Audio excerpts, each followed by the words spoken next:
আসসালামু আলাইকুম। এসএসসি লেভেলের প্রিয় শিক্ষার্থী বন্ধুরা, আরো একবার শুভেচ্ছা জানাচ্ছি আজকের অনলাইন ভিডিও টিউটোরিয়ালে। আশা করি তোমরা সবাই যে যেখানে আছো সুস্থ আছো, সুন্দর আছো এবং স্বাভাবিক আছো। প্রিয় শিক্ষার্থী বন্ধুরা, আমরা প্রথম পর্বে আলোচনা করেছিলাম তোমাদের এসএসসি লেভেলে যে জীববিজ্ঞান প্রথম পত্র আছে, সেই জীববিজ্ঞান প্রথম পত্রের নগ্নবীজি ও আবৃতবীজি উদ্ভিদের প্রথম পোরশন স্পারমাটোফাইটার সংজ্ঞা, নগ্নবীজি উদ্ভিদের সংজ্ঞা এবং নগ্নবীজি উদ্ভিদের ইন ডিটেলস আমরা ইতিহাস পড়েছিলাম এবং সাইটটি যে বিভাগ রয়েছে গিনকোপাইটা, সাইকাডোফাইটা, কনিফেরোফাইটা এবং লিটোফাইটা, এই বিভাগগুলো সম্পর্কে জেনেছিলাম। দেন আমরা বিস্তারিতভাবেই নগ্নবীজি উদ্ভিদের বৈশিষ্ট্যসমূহ তোমাদের সামনে উপস্থাপন করেছিলাম। আজকে দ্বিতীয় এপিসোডটি দেখার আমন্ত্রণ জানাচ্ছি। শিক্ষার্থী বন্ধুরা, আজকে উপস্থাপন করতে যাচ্ছি নগ্নবীজি উদ্ভিদের যে একটি সুপরিচিত প্রজাতি রয়েছে এবং এটিকে বলা যাচ্ছে যে নগ্নবীজি উদ্ভিদের কর্ণধার এবং পোস্টার ট্রি বা প্ল্যান্টস সাইকাস, সেই সাইকাসের আমরা গঠন বৈশিষ্ট্য এবং এটির ইন ডিটেলস জানবো।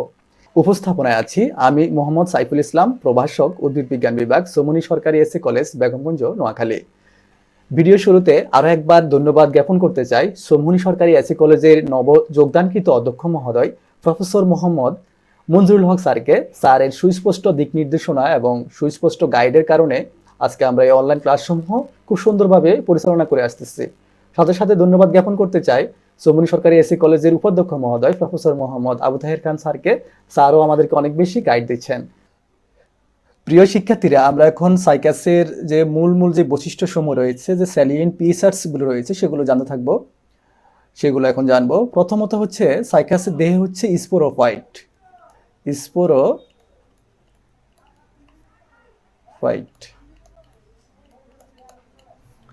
স্পোরোফাইট মানে আমরা জানি যে এই জাতীয় নগ্নবীজি উদ্ভিদের ক্ষেত্রে যেদের যে হেটারোমরফিক জনুক্রম রয়েছে, সেখানে দু ধরনের উদ্ভিদের অবস্থা দেখা যায়। একটি হচ্ছে টোয়াইসেন অবস্থা, সেখানে ক্রোমোজোমগুলো জোড়ায় জোড়ায় অবস্থান করে, এবং আরেকটি হচ্ছে এন অবস্থা। টোয়াইসেনকে বলা হচ্ছে স্পোরোফাইটিক অবস্থা এবং এনকে বলা হচ্ছে গ্যামেটোফাইটিক অবস্থা। কিন্তু এই ক্ষেত্রে দেখা যাচ্ছে সাইকাসের যে মূল যে উদ্ভিদটি রয়েছে, যে উদ্ভিদটি আমরা দেখতে পাই, সেটি বহুবর্ষজীবী এবং স্পোরোফাইট। এদের দেহ মূল, কাণ্ড এবং পাতা, এই তিনটি অংশে কি করা যায়? বিভক্ত করা যায়। মূল, কাণ্ড এবং পাতায় এদেরকে কি করা যায়? বিভক্ত করা যায়, সুস্পষ্টভাবে বিভক্ত করা যায়। এরপরে যে বৈশিষ্ট্যটি, সেটি উদ্ভিদ খাড়া, ফার্ম জাতীয় উদ্ভিদ। খাড়া মানে সরাসরি উপরের দিকে থাকে এবং ফার্ম জাতীয়।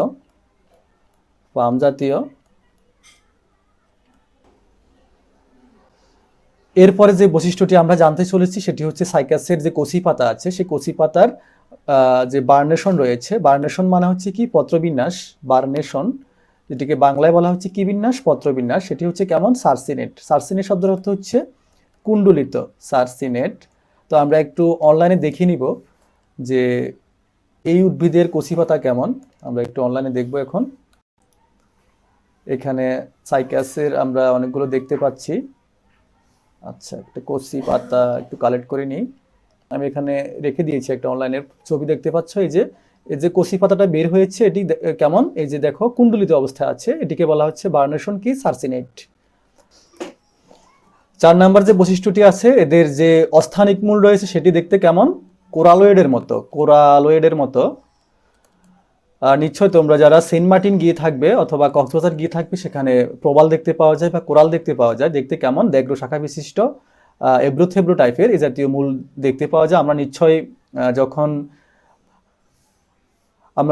নিশ্চয় যখন নগ্নবীজি উদ্ভিদের সাইকাসের যখন মূলের বৈশিষ্ট্য দেখব, সেখানে আমরা কোরালয়েড এই বৈশিষ্ট্যটি আমরা খুব ভালোভাবে জানার চেষ্টা করব।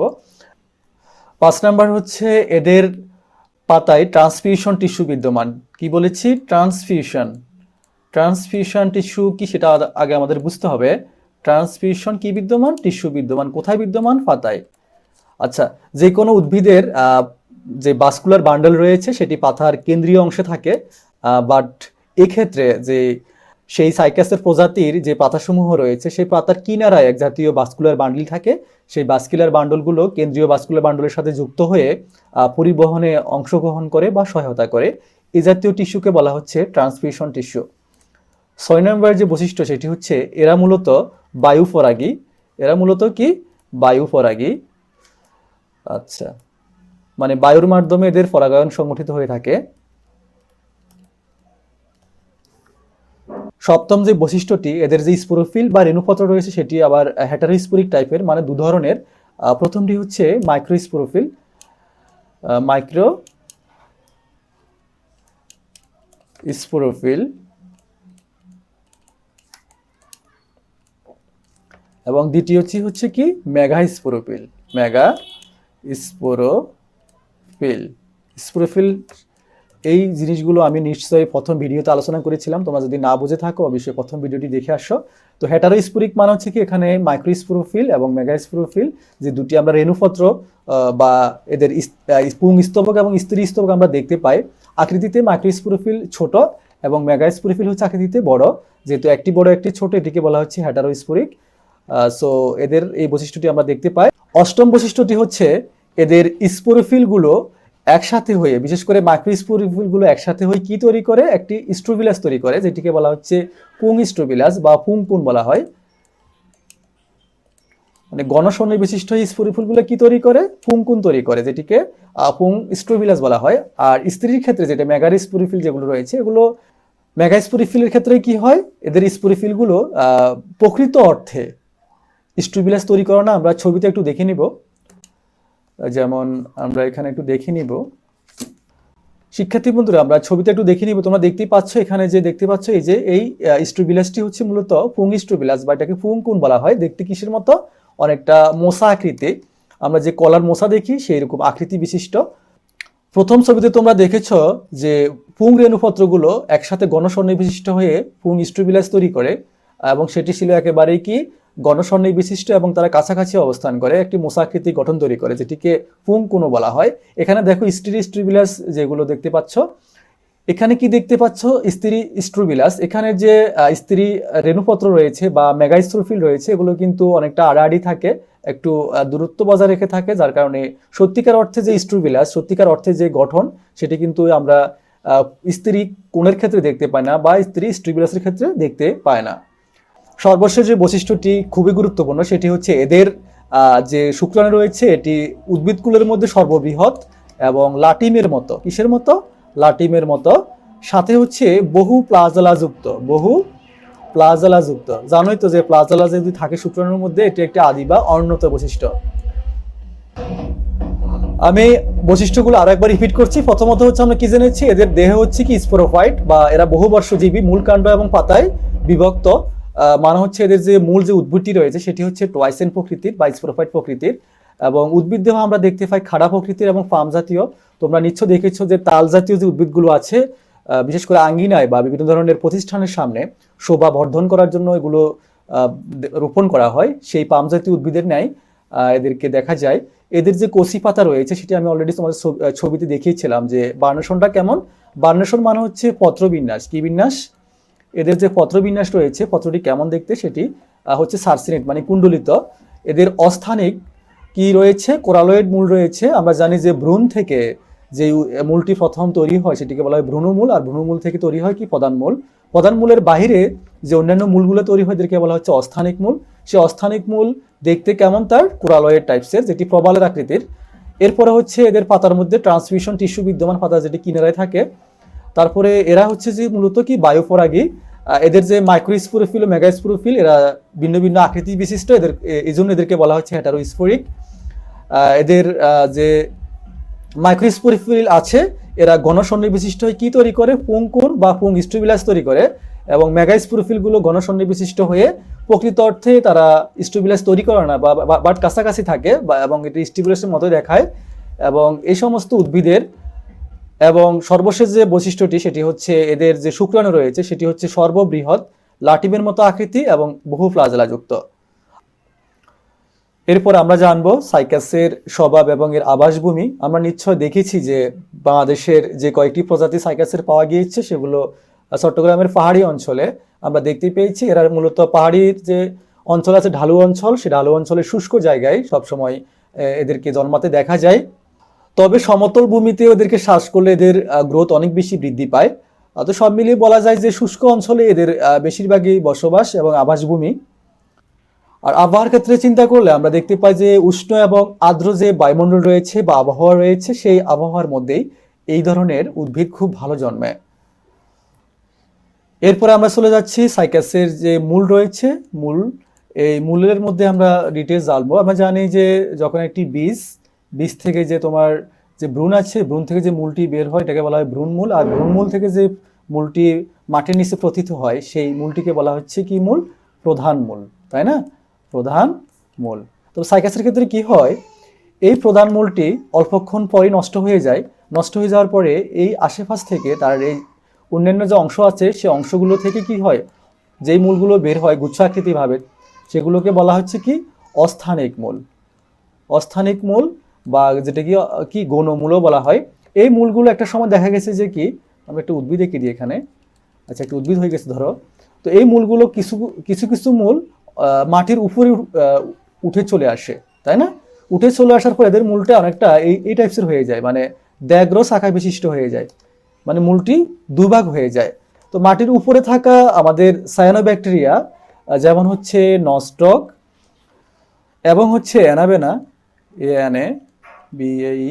অ্যানাবেনা, এই দুটি আদি প্রকৃতির সায়ানোব্যাকটেরিয়া কি করে, এদের মূলগুলোকে আক্রমণ করে এবং অন্যান্য কিছু ব্যাকটেরিয়া আক্রমণ করে। তখন এই মূলগুলো অনেকটা কি হয়ে যায়, সরু হয়ে যায় এবং এগুলো এবড়ো থেবড়ো হয়ে যায়। দেখতে অনেকটা কিসের মতো লাগে, সামুদ্রিক যে প্রবাল রয়েছে সেই প্রবালের মতো লাগে। আমি আগেই বলেছি যে সেন্ট মার্টিন, আমাদের কক্সবাজার, অনেক প্রবাল দেখতে পাওয়া যায়, সেই প্রবালের মতো এবড়ো থেবড়ো হয়ে যায় এই মূলগুলো। তখন এই মূলগুলোকে বলা হচ্ছে কি মূল? কোরালয়েড মূল। কোরালয়েড মূল, অথবা এদের আরেকটা নাম হচ্ছে কি রুট টিউবারকল। রুট টিউবারকলও বলা হয় এদের মূলকে। এরপর আমরা সাইকাসের কাণ্ড সম্পর্কে জানবো। আমরা আগে আমরা বৈশিষ্ট্য জেনে নিয়েছিলাম যে এটির কাণ্ড হচ্ছে কি রকম, খাড়া টাইপের, তাই না? খাড়া টাইপের। তোমরা নিশ্চয়ই দেখেছো যে নারকেল গাছ বা যে ফার্ম জাতীয় বা তাল জাতীয় যে উদ্ভিদগুলো আছে, সেই সমস্ত উদ্ভিদের যে পাতাগুলো যখন পড়ে যায়, সেই পাতার একটি যে মূলের যে চিহ্ন আছে সেটি থেকে যায়। সেই চিহ্নকে আমরা বলেছিলাম লিফ স্কার, তাই না? লিফ স্কার কি বলেছিলাম? লিফ স্কার বলেছিলাম, বা পত্রচিহ্ন যেটি সেটি আমরা বলেছিলাম। এই পত্রচিহ্ন কিন্তু কি উদ্ভিদসমূহের মধ্যে দেখা যায়। তো এদের কাণ্ড হচ্ছে খাড়া এবং এদের মোটামুটি উচ্চতা আমরা দেখি,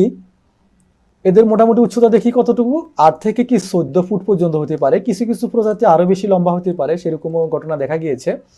তাহলে আমরা কি জানলাম? এদের যে কাণ্ডের অংশটি রয়েছে সেটি হচ্ছে খাড়া টাইপসের এবং লম্বায় কতটুকু হতে পারে এরা? 8 থেকে 14 ফুট। এদের কাণ্ডের মধ্যে কি দেখা যায়? লিফ স্কোয়ার দেখা যায়, বা পত্রে যে চিহ্ন রয়েছে সেটি দেখা যায়।